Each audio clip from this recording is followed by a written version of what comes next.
Welcome to the 10th chapter of the Tiny Castle Quest for King Arthur. In this episode we journey to the magnificent Glastonbury Abbey, a sanctuary of wonder and mystery. As we wander through its derelict halls, let us marvel at the breathtaking architecture that whispers tales of yore and the captivating history woven into its very stones. One of the last bastions of faith to be dissolved by Henry VIII, the ruins of this venerable abbey stand defiantly against the lush landscape of Glastonbury, a testament to the passage of time. Here we can also pay respects at the supposed grave of King Arthur himself, a site steeped in myth, intrigue and reverence. So without further ado, let's embark on this last day of the English half of my Arthurian adventure.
Morning, another nice day today, and we're going to go down to Glastonbury Abbey today, have a look at King Arthur's tomb and whatever else is there. Then we're going to have a quick look in Glastonbury, and we might go off somewhere this afternoon if we've got time, but we're going to have a quick breakfast first. So that's what we're doing today, and it's the last day today, so we'll pack up the gazebo and everything tonight, so I'm ready to be off in the morning and head on back home tomorrow. It's been a hell of an adventure, it's been fantastic. So my quest is nearly over until I do the second half, and that's in Wales. I'm really looking forward to that. So see you later, see you at the Abbey.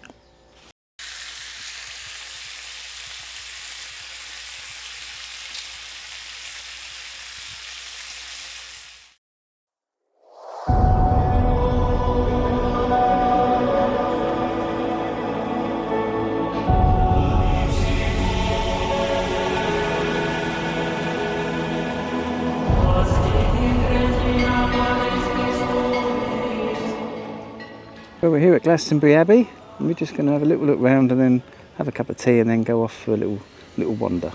Another adventure. Glastonbury Abbey stands as a beacon of ancient legends, woven into the very fabric of Arthurian lore.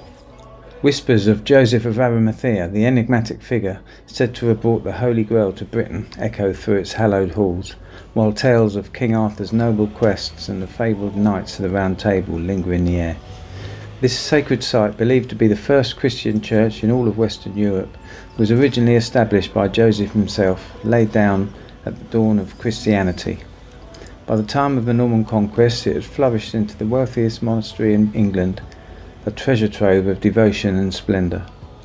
The church, a marvel of its age, was said to house countless holy relics and the revered resting places of saints, drawing pilgrims from ancient lands who sought to pay their respects and bask in the sanctity of its divine presence. Yet fates turned cruelly in 1154 as a great fire consumed the original church, reducing its once glorious walls to ashes, but not extinguishing the legends that continue to inspire awe and wonder to this day. In the shadowy mists of the 10th century, Glastonbury Abbey emerged as a sanctuary of learning and creation under the wise stewardship of Abbot Dunstan, a figure clad in both piety and ambition. It was him who undertook the grand task of rebuilding the abbey, infusing it with a spirit of renewal that echoed through the ages. This sacred ground became a final resting place for 3 illustrious kings of Wessex, whose legacies were woven into the very fabric of the realm. Here lies the noble Edmund I, who died in 946, alongside the venerable Edgar, who died in 775, and the valiant Edmund II, also known as Edmund Ironside, whose brave heart met its fate in 1016.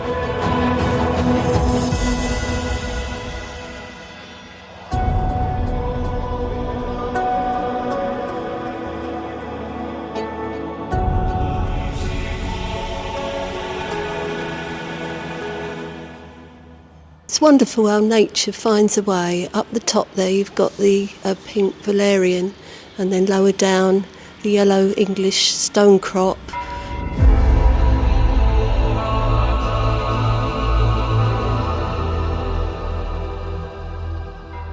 And here we have the wondrous ivy-leaved toadflax that points its own stems into a crevice so it can root itself and keep spreading.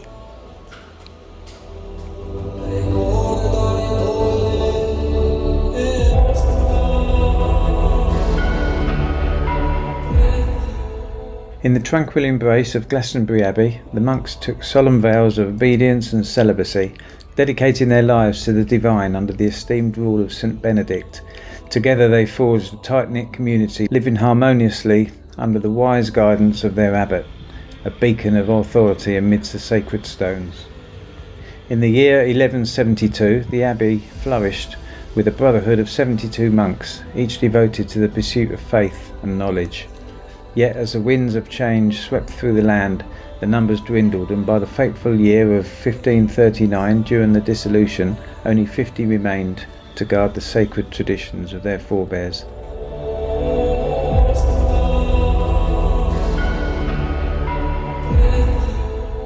Here lies the treasure that drew me to this enchanted realm, the fabled tomb of King Arthur himself.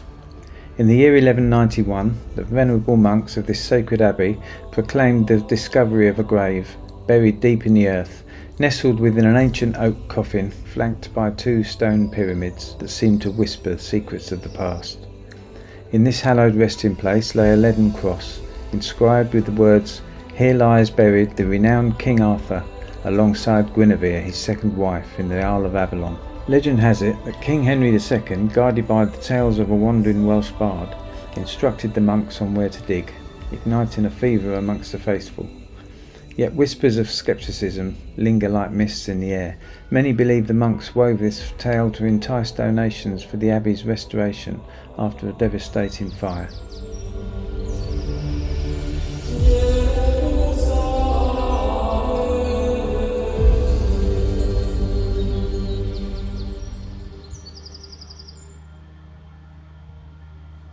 I'm here at the Abbey, and it's fantastic. It must have been an absolutely amazing structure in its day. It's enormous, absolutely enormous. Just seen the tomb of King Arthur, which is what I came for, and yeah, it's a wonderful place. It's £14 I think to get in, and it's right in the middle of Glastonbury High Street. Definitely worth a visit. It's absolutely enormous.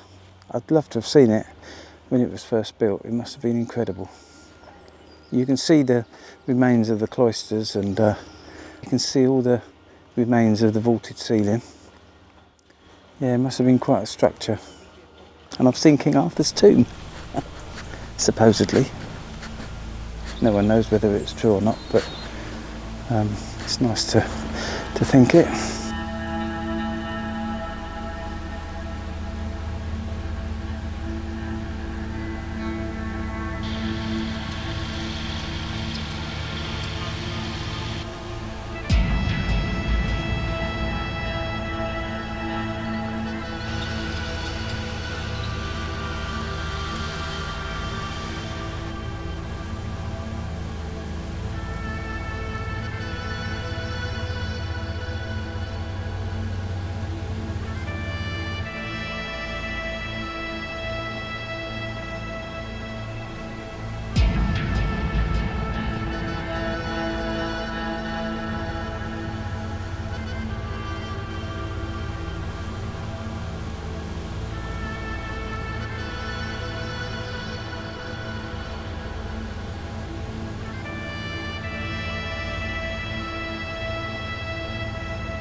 Here we have the enchanting Abbot's Kitchen, a captivating marvel of medieval craftsmanship that whispers tales of culinary artistry from a bygone era. Nestled within the stone walls of this illustrious structure, I find a deep affinity for the ancient art of cooking over an open flame, an experience that transcends time and awakens the spirit of the kitchen. Constructed in the early 14th century, around 1325 to 1350, this kitchen stands as one of the finest examples of its kind in all of England.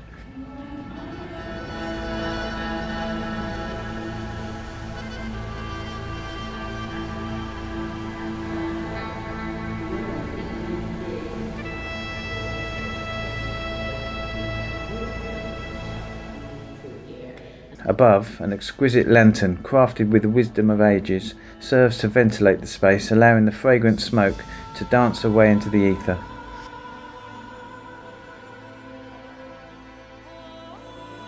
What sets it apart is its remarkable octagonal stone vault, a feat of architectural ingenuity, adorned with both inner and outer skins of sturdy masonry.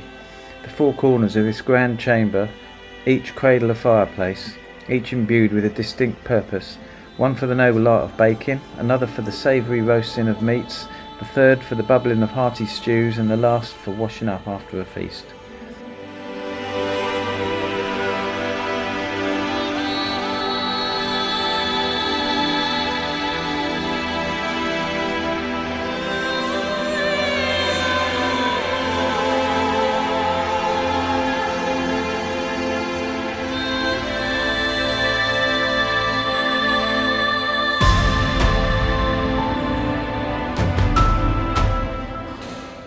Though the toil of working in such a kitchen would have been a laborious endeavour, I yearn to don an attire of a cook and immerse myself in the magic of this remarkable place.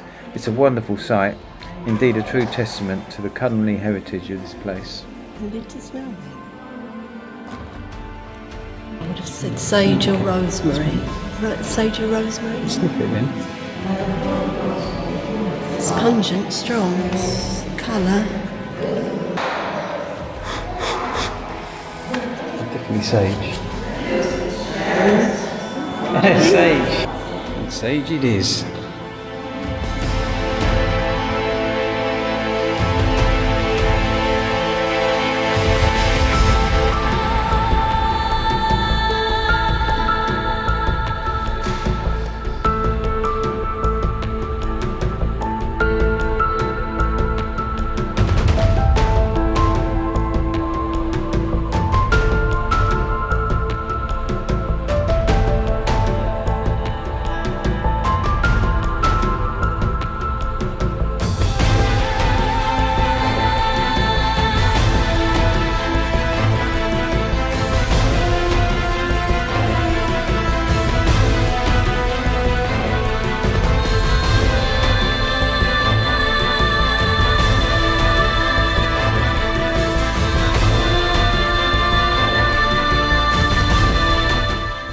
Whether this resting place of the once mighty king is genuine or merely a clever ruse, it stands as an enchanting conclusion to my quest through the rich tapestry of Arthurian legend, a fitting tribute to the epic tales of bravery and magic that have captivated hearts for centuries.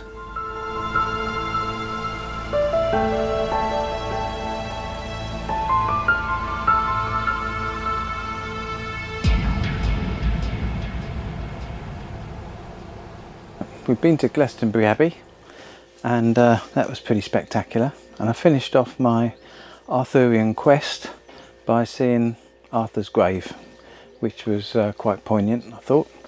And we're just back here. We just went up, after that we went up to Cheddar Gorge, had a little drive through Cheddar Gorge. That is absolutely breathtaking up there, and we're just back now, just gonna do a pizza, a bit like I did before, just finishing off all the bits. We're off home tomorrow, so I'm finishing off all the bits in the fridge, and then we start packing up and home in the morning.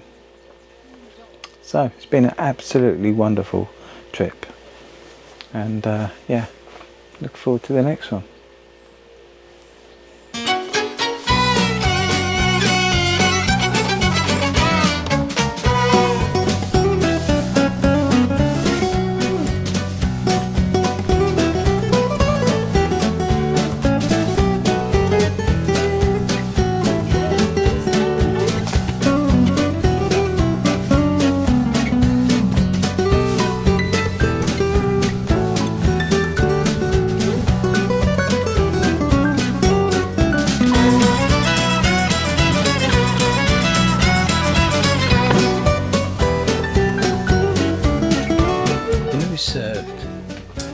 sweat it. It's fantastic.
Homeward bound Terry Davis, last leg of his King Arthur tour trip.